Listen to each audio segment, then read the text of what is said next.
Loads are on a wild card, but here's why I won't be pulling the trigger, and this is my transfer in for Game Week 6. Welcome to the Gianni Show. Hope you guys are well. This is my team selection, but we've got three main parts for today's video, so don't go anywhere. We're going to look at that template wildcard team and see if that's a team we can move to with free transfers anyway. We're going to look at the big dilemmas around what do we do and who do we replace if we're selling Martinelli, if we're selling Jackson, if we're selling Chilwell. And of course, we're going to look at my transfer in. But let's kick off today's show with some likes and subscribes. That'd be awesome if you fancy hitting that like button. But let's look at that wildcard team, shall we? So this is the template wildcard team that those that are going this week will be going very close to this, I feel.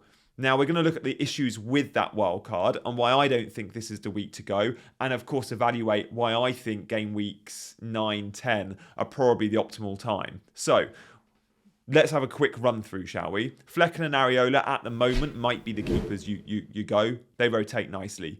We've got double Newcastle defence and a Stupinan with Kabore, who could play that double game week in 7, and Matty Cash. The midfield's usual suspects, Saka, Rashford. Salah would be in, and that's a main reason why many will be wildcarding, to accommodate Salah. I get that. The fixture against West Ham is really nice. West Ham have been conceding chances for fun, haven't they? And Bomo and Diaby are in there too. So two of those sort of lower to mid-price midfielders. And then it's the double City attack with Cameron Archer. So look, this is a good team. But what are my 5 main issues with it? Well, the big questions I guess I have are, one, I like the idea of wildcarding when we've still got more information. And I don't think I'm confident enough in these players to absolutely deliver. I still think there's question marks over a few of them. And actually, point number 2 is that goalkeeper rotation. That's the biggest question. We could have a gift, couldn't we? We could have 4.8 Raya as Arsenal's number 1 starting every Premier League game. Do we move to Raya now on a wild card? Probably a bit risky. We don't quite know what Arteta's going to do, but Raya starting in the Champions League was big. We maybe thought they'd rotate between competitions. So the goalkeeper question mark's a big one. I still don't know if I'd be confident in Fleck and Areola as a partnership. Number 3, you're not dead ending because you just go in, I've had a bad game week. And look, game week 5 was a terrible game week. But you're not dead ending. And if you dead end, you can have some 1 week punts for a couple of weeks. Like bringing in Morris in game week 7, knowing you're wildcarding in game week 8 or 9, you know? Around that 9 mark, there's going to be big fixture swings. Brighton, Aston Villa, Liverpool all have great runs. This wildcard team isn't big enough on those teams. Like, I would want to cover Brighton attack. I'd want to double up on Liverpool, maybe even triple up on Liverpool.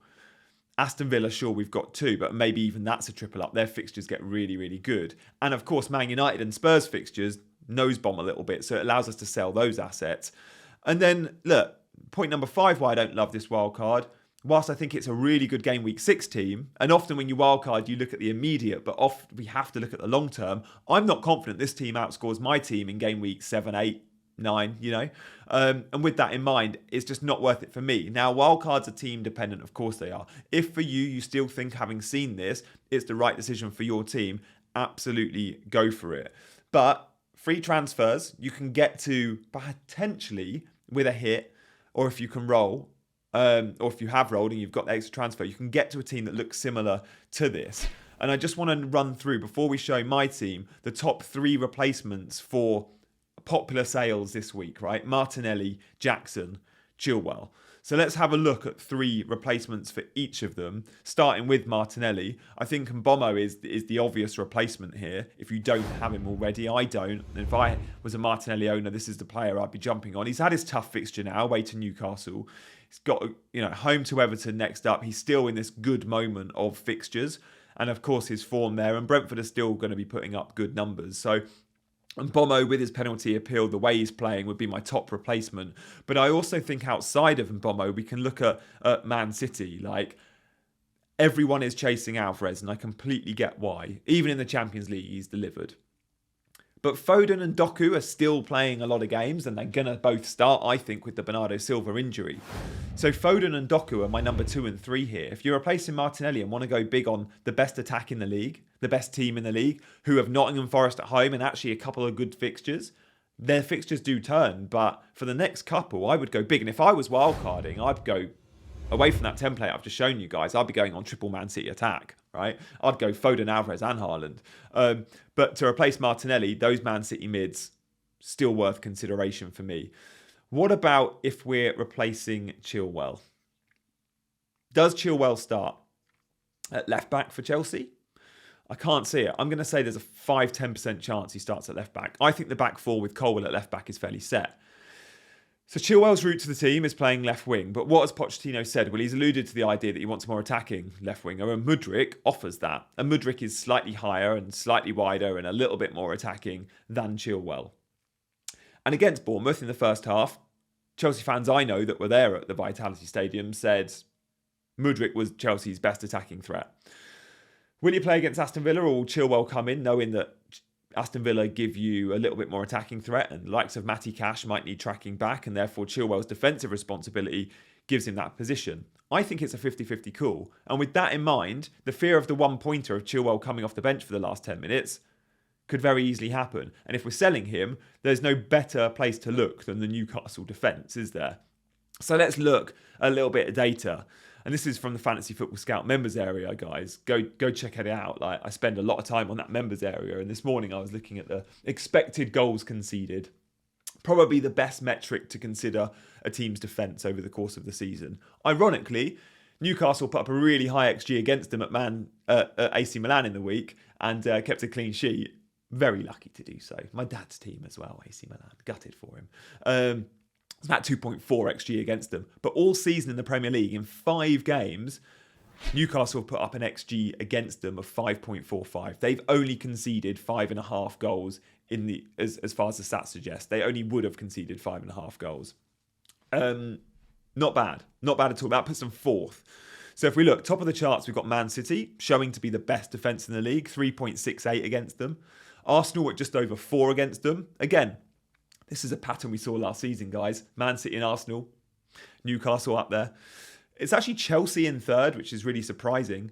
Newcastle in 4th. And then in 5th, again, maybe a surprise to some, Liverpool's numbers haven't been bad at all, 5.92.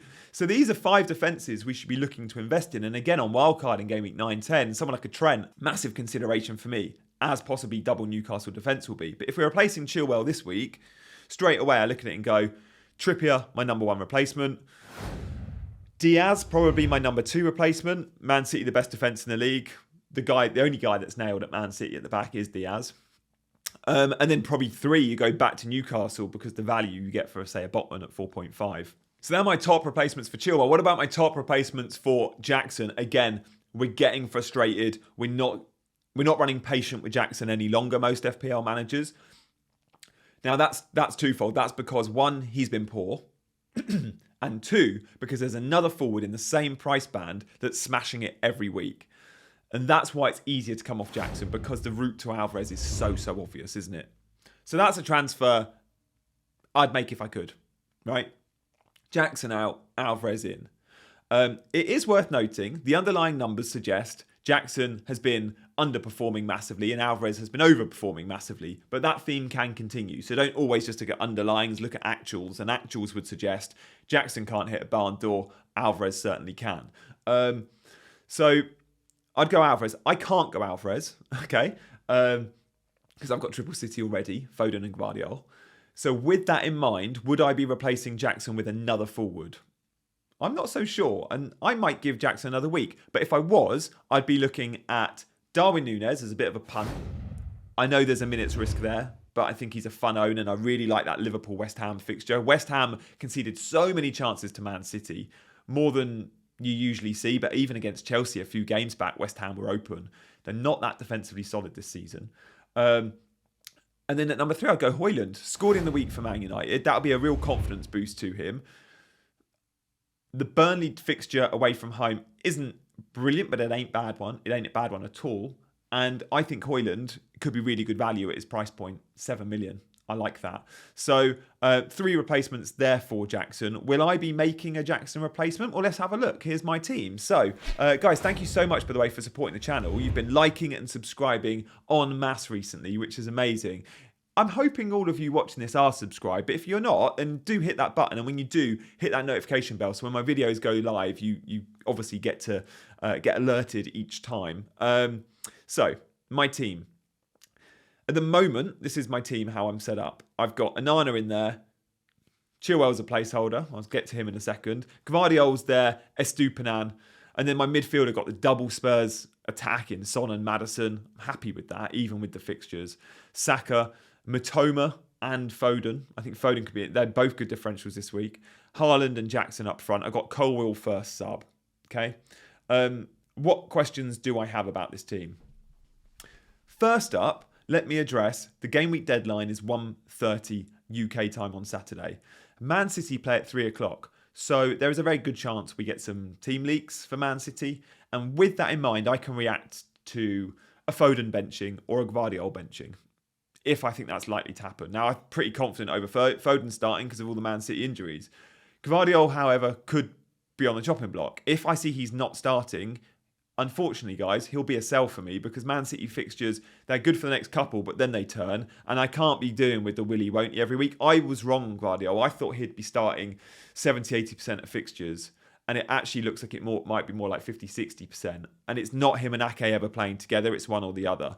I was hoping we'd see one at left centre-back, one at left-back. And we're not really seeing that. It's one or the other, as mentioned. Diaz is the best and only route in terms of consistency on minutes for Man City defence. But look, if Gvardiol starts, he lives to fight another day. If he's dropped, however, then I sell Gvardiol and I buy Trippier.